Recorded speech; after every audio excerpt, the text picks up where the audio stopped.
C'est l'Esprit de Dieu qui rend témoignage à notre esprit que nous sommes enfants de Dieu. Romains 8,16.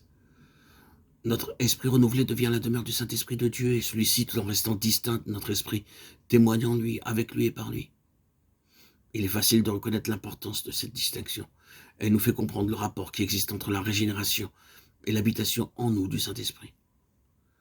Par la régénération, le Saint-Esprit vient nous convaincre de péché, nous amener à la repentance, à la foi en Christ, et nous donner une nouvelle nature. Dieu accomplit ainsi cette promesse. Je mettrai en vous un esprit nouveau.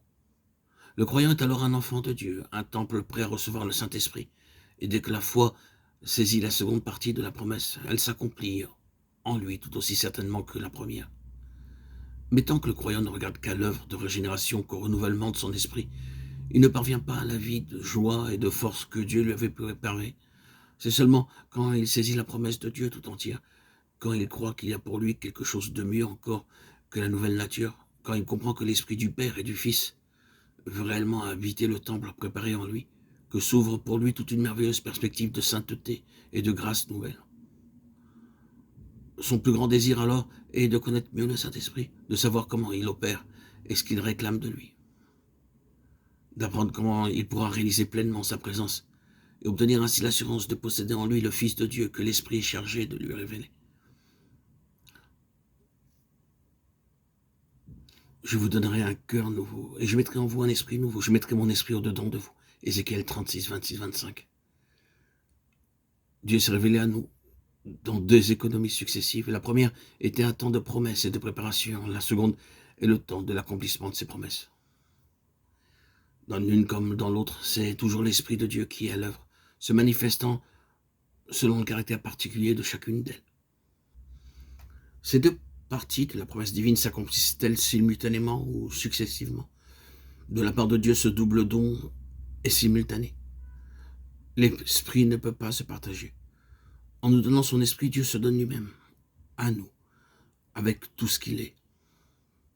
C'est ce qui eut lieu le jour de la Pentecôte. Les 3000 personnes ajoutées à l'église, acte 2, 41, reçurent un esprit nouveau.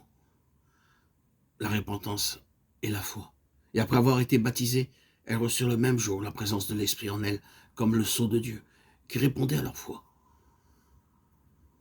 Par la parole des disciples, l'esprit qu'ils avaient reçu agit avec puissance sur cette multitude pour transformer les cœurs et les esprits. C'est après avoir cru et confessé leurs péchés sous l'influence de leur esprit renouvelé que ces nouveaux convertis reçurent le baptême du Saint-Esprit, la présence de l'Esprit en eux. Il en est encore de même dans les temps de réveil, lorsque l'Esprit de Dieu agit avec puissance, et que l'Église vit de cette vie divine de l'Esprit. Les nouveaux convertis reçoivent alors, dès le commencement de leur vie chrétienne, le sceau manifeste de la présence de l'Esprit en eux.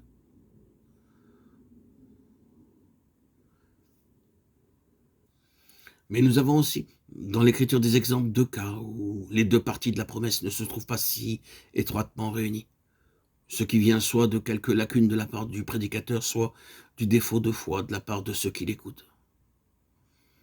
C'est ce que nous voyons chez les croyants de Samarie convertis par la prédication de Philippe, et aussi chez les croyants que Paul rencontra à Éphèse, actes 8, 5, 14, 17, 19, 2. Pour eux se répète l'expérience des apôtres. Ceux-ci étaient des hommes régénérés, déjà avant la mort de notre Seigneur. Mais ce ne fut qu'à la Pentecôte que s'accomplit à leur égard cette promesse. Il sera en vous. Jean 14, 17. Ce que nous voyons là, chez eux, ces deux effets d'esprit tels que nous les retrace l'Ancien et le Nouveau Testament, se passent encore de nos jours. Tant que la vie spirituelle d'une église est maladive et garde un niveau peu élevé, tant que la prédication et l'expérience individuelle ne proclament pas clairement la nécessité de recevoir l'Esprit de Dieu au-dedans de soi, il n'est pas étonnant qu'on ne voit en lui, là où Dieu l'envoie, que l'esprit de régénération et qu'on ignore sa présence habituelle.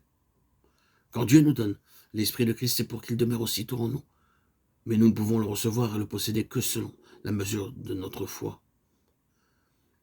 Cette distinction entre l'action de l'Esprit sur l'homme par le moyen de ses manifestations extérieures et son habitation réelle dans l'homme est comme effacée aujourd'hui dans la conscience de l'Église. L'Esprit commence par agir sur l'homme, en lui, par des paroles et des faits, avant d'entrer et de demeurer en lui. Il faut toujours distinguer entre l'action de l'Esprit en l'homme et son habitation en lui.